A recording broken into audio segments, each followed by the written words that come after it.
कल मैच हुआ Kolkata night Riders versus Gujarat Titans और ये इस आईपीएल का 60th मैच था और आफ्टर 60th मैच मतलब आधे से ज़्यादा टूर्नामेंट खत्म हो चुका है और अभी तक ये पता नहीं लगा है कि कौन सी 4 टीमें प्लेऑफ में जाएंगी और कौन सी 2 टीमें टॉप 2 में फिनिश करेगी। This is the IPL. ये आईपीएल की मैं कहूँगा यूएसपी है कि सारी टीमें इतनी कॉम्पिटिटिव है ना कि पता ही नहीं चलता कि लास्ट तक कौन टॉप 2 में फिनिश करेगा, कौन टॉप 4 में फिनिश करेगा।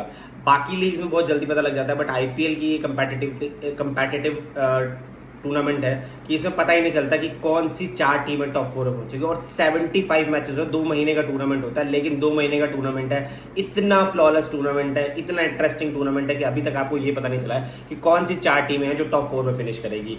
और यही एक आईपीएल की बहुत बड़ी यूएसपी है। तो कल के मैच के बारे में बात करते हैं। तो कल के मैच में अगर मैं बोलूं तो आप ये क्रिकेट की पुरानी सेइंग है जिसको हर बार बोला जाता है और मैं बार बार हर वीडियोस में भी बोलता हूँ, कैचेस विन मैचेस। आप एक प्लेयर के 3 कैचेस छोड़ दोगे, इजी कैचेस छोड़ दोगे, तो वो मैच को आपसे दूर ले जाएगा। और वो भी फिन एलन जैसा। आपने फिन एलन का कैच छोड़ दिया power play, after power play Siraj ने कैच ड्रॉप किया, उसके बाद आपका एक और उनके रमन सिंह ने कैच छोड़ दिया, रमनदीप सिंह ने कैच छोड़ दिया और जेसन होल्डर से वो कैच मिस हो गया। तो एक प्लेयर के आपको 3 चांसेस जब आप दे दोगे तो वो डेफिनेटली वो मैच को आपसे दूर ले जाएगा। और इसी वजह से कल अगर मैं बात करूं तो फिन एलन के आपने 3 कैचेस छोड़े और 3 कैचेस के बाद फिन एलन ने 93 रन मारे, 35 बॉलों पे 4 चौके और 10 छक्के। 10 छक्के वो ऐसे छक्के मारे कि वो भैया गेम को उनसे दूर ले गए। उसके बाद आपने अंगरक्षक रघुवंशी का कैच छोड़ दिया जिन्होंने 82 रन के 44 बॉलों पे, कैमरून ग्रीन का कैच छोड़ दिया आपने जिन्होंने 52 रन के 28 बॉलों पे। तो आप कैचेस छोड़ोगे तो मैचेस कहां से जीतोगे। और ये चीज गुजरात टाइटंस के कैप्टन शुभमन गिल ने भी कही कि आप 3 सिटर कैचेस छोड़ दोगे तो आप मैचेस कहां से जीतोगे।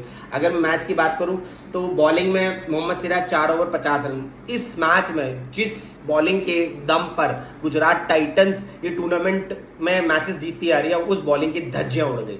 और वो धज्जियां क्यों उड़ी? क्योंकि आपने कैचेस नहीं पकड़े। अगर आप कैचेस पकड़ते, राइट टाइम पे राइट कैचेस पकड़ते, तो शायद बॉलर्स का मोराल और अप हो सकता था और आप इस मैच को इजीली जीत सकते थे। लेकिन आपने राइट टाइम पे राइट कैचेस ड्रॉप किए जिसकी वजह से केकेआर मैच जीत गया। सिराज से बात करता हूँ। सिराज ने 4 ओवर 50 रन दिए, 1 विकेट लिया। कगिसो रबाडा 4 ओवर 40 रन दिए, कोई विकेट नहीं लिया। जेसन होल्डर 4 ओवर 39 रन दिए। रशीद खान 4 ओवर 57 रन 14 की इकॉनमी के साथ। साई किशोर 3 ओवर 38 रन 12 की इकॉनमी के साथ। और अरशद खान 1 ओवर 22 रन। अरशद खान ने 1 ही ओवर कराया, उनको 22 रन पड़े। बहुत बुरी तरह धुलाई हुई है उनकी, बहुत बुरी तरह धुलाई हुई है। और केकेआर ने 247 फॉर 2 बना दिया। उसके जवाब में जब गुजरात टाइटंस बैटिंग करने उतरी तो गुजरात टाइटंस की शुरुआत बहुत अच्छी हुई थी। अगर मैं ओवर बाय ओवर की बात करूं तो गुजरात टाइटंस की शुरुआत बहुत अच्छी हुई थी। उन्होंने पहले ही 3 ओवर में 42 रन बना दिए थे। पहले 3 ओवर में 42 रन बना दिए थे। अगर इस मैच की अगर मैं बात करूं तो 7 ओवर तक दोनों टीमें नेक टू नेक चल रही थी। बिल्कुल मैचेस में ऐसा लग रहा था कि कोई भी टीम जीत सकती है, क्योंकि 7 ओवर में 67 फॉर 1 थे केकेआर और जीटी भी 69 फॉर 1 थे। लेकिन 3 ओवर, 3rd ओवर के बाद उनकी जो स्पीड है वो थोड़ी सी गुजरात टाइटंस की गिर गई थी, क्योंकि 3rd ओवर की लास्ट बॉल पे जो साई किशोर थे उनकी एल्बो पर चोट लग गई थी, जिसकी वजह से वो आगे कंटिन्यू नहीं कर पा रहे। उनको रिटायर्ड हर्ट होकर बाहर जाना पड़ा, जिसकी वजह से जो संधू आए बैटिंग करने और संधू का विकेट भी अगली 3 बॉलों में गिर गया। उसके बाद बटलर आए, बटलर भी उस फॉर्म में नहीं थे जिस फॉर्म में उनको होना चाहिए था। तो 7 ओवर में दोनों टीमें बराबर थी। उसके बाद 8 से 13 ओवर में 8 से 13 ओवर तक अगर मैं बोलूं उन्होंने 157 रन मारे केकेआर ने, और जीटी सिर्फ 130 रन बना पाई 13वें ओवर तक। और दोनों का डिफरेंस वो 27 रन का है इन 8 से 13 ओवर के डिफरेंस। और यही 27 रन का डिफरेंस आगे तक बढ़ता चला गया। लेकिन बाकी अगर मैं पूरे मैच की बात करूं, दोनों टीमें नेक टू नेक चली ओवर वाइज। और ये जो 27 रन का डिफरेंस था 8 से 13 ओवर के बीच का, यही इस मैच को कॉस्ट कर गया। और मैच जो है 29 रन से केकेआर जीत गई। तो अगर वो 8 से 13 ओवर के बीच में शुभमन गिल दूसरी तरफ से स्ट्राइक कर रहे थे, बट वो स्ट्राइक दूसरे एंड से बटलर नहीं कर पा रहे थे। बटलर एक चौका या छक्का मारते थे, उसके बाद वो 2-3 बॉलें डॉट कर देते थे। अगर मैं केकेआर की बॉलिंग की बात करूं तो सौरभ दुबे 2.4 गेंदों में 23 रन दिए, 8 की इकॉनमी के। कैमरून गिल 3 ओवर 25 रन 8 की इकॉनमी के साथ।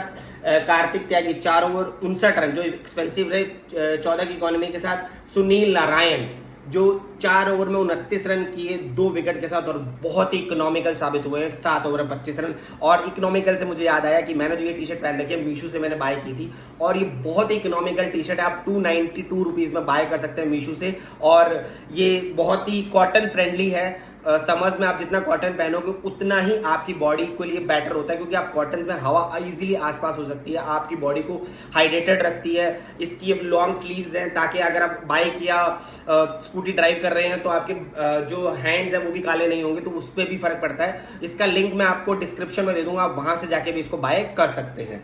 तो अगर बात करूं तो वरुण चक्रवर्ती 4 ओवर 47 रन, बहुत एक्सपेंसिव हुए।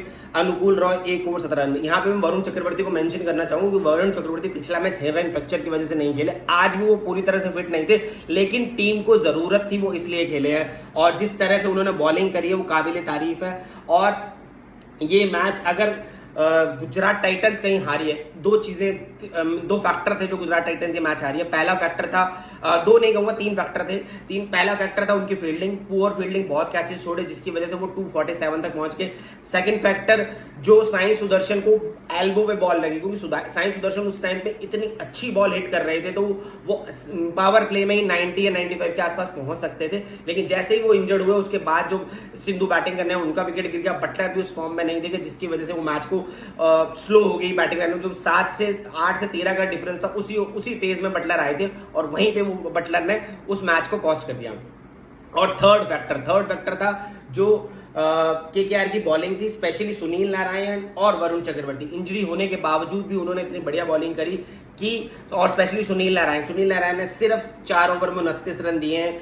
ये एक लौते ऐसे बॉलर है पूरे मैच में जिनकी इकोनॉमी 7 के आसपास की है, और वही मैच को वन साइडेड कर गए केकेआर के लिए। और अब इस टूर्नामेंट की अगर मैं बात करूं, ये टूर्नामेंट पूरी तरह से ओपन हो चुका है। अगर रैंकिंग की अगर बात करूं, गुजरात टाइटंस अभी भी दूसरे नंबर पे बनी हुई है, क्योंकि 13 मैचेस खेले हैं, 16 पॉइंट्स हैं, 0.4 की उनकी एनआरआर है। और सनराइजर हैदराबाद 12 मैचेस में 14 मैच है। अब सनराइजर हैदराबाद के लिए भी मौका है कि वो टॉप 4 में या टॉप 2 में फिनिश कर सकती है, क्योंकि उनके पास 2 मैचेस पड़े हैं और वो 18 पॉइंट्स तक पहुंच सकते हैं, और उनकी रन रेट भी बेटर हो सकती है। गुजरात टाइटंस का सिर्फ एक ही मैच पड़ा है और वो सिर्फ 18 पॉइंट तक पहुंच सकते हैं। पंजाब किंग्स 11 के पास भी मौका हो गया है, 2 मैचेस पड़े हैं और वो 17 पॉइंट्स तक पहुंच सकते हैं, बट वो टॉप 2 में फिनिश नहीं कर पाएंगे, वो टॉप 4 में ही फिनिश करेंगे, क्योंकि ऊपर की जो 3 टीमें हैं वो तीनों टीमें टॉप 18 तक पहुंच सकती हैं। सिर्फ पंजाब किंग्स एक ऐसी टीम है जो 17 तक ही पहुंच पाएगी। राजस्थान रॉयल्स भी टॉप 4 में पहुंच सकती है, इवन टॉप 2 में पहुंच सकती है। वो 11 मैचेस के साथ 12 पॉइंट्स पे बैठी हुई है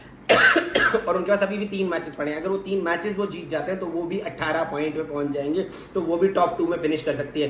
कोलकाता नाइट राइडर के पास अभी भी 2 मैचेस पड़े हैं और वो 15 पॉइंट से पहुंच सकते हैं। लेकिन कोलकाता नाइट राइडर्स का जो फैक्टर बनता है वो ये फैक्टर बन रहा है कि परमुटेशन एंड कॉम्बिनेशन है कि गुजरात टाइटंस मैच हार जाए, सनराइजर हैदराबाद भी मैच हार जाए, राजस्थान रॉयल्स भी अपने 1 या 2 मैच हार जाए, और बेंगलुरु भी अपने मैच हार जाए, तो केकेआर के लिए वो मौका बन सकता है, इवन चेन्नई के लिए भी मौका बन सकता है। तो ये टूर्नामेंट अभी बहुत इंटरेस्टिंग हो चुका है, हम कोई भी मैच मिस नहीं कर सकते हैं। जिस तरह से मैं आपको बता रहा हूँ कि ये टी शर्ट मैंने मीशो से ली और आपको इसको बाय करना चाहिए, डेफिनेटली बाय करना चाहिए। इस टी शर्ट में ये कॉटन से बनी हुई टी शर्ट है, और गर्मियों में स्पेशली आप कॉटन पहनेंगे तो आपको बेहतर महसूस होगा। तो आपको कोई भी मैच मिस नहीं करना चाहिए। आज जो मैच है, आज 2 मैचेस हैं। दिन में मैच है पंजाब वर्सेस आरसीबी जो धर्मशाला में है। ये फर्स्ट टाइम धर्मशाला में इस आईपीएल 2026 में इवनिंग दोपहर में मैच हो रहा है, तो ये इंटरेस्टिंग हो सकता है, क्योंकि वहां पे दोपहर में कैसी ह्यूमिड कंडीशन होगी, कितना बॉल स्विंग करेगा वो देखना। और रात को जो मैच है वो है दिल्ली वर्सेस राजस्थान रॉयल, और राजस्थान रॉयल भी ये मैच जीतना चाहेगी और अपनी जो मार्जिन है प्लेऑफ में पहुंचने का उसको बेहतर करना चाहेगी। तो देखते हैं आज के मैचेस में क्या होता है। कल मैं पहुंचूंगा आपके पास इन दोनों मैचेस का एनालिसिस लेके, तब तक इंतजार कीजिए। शब्बा खैर।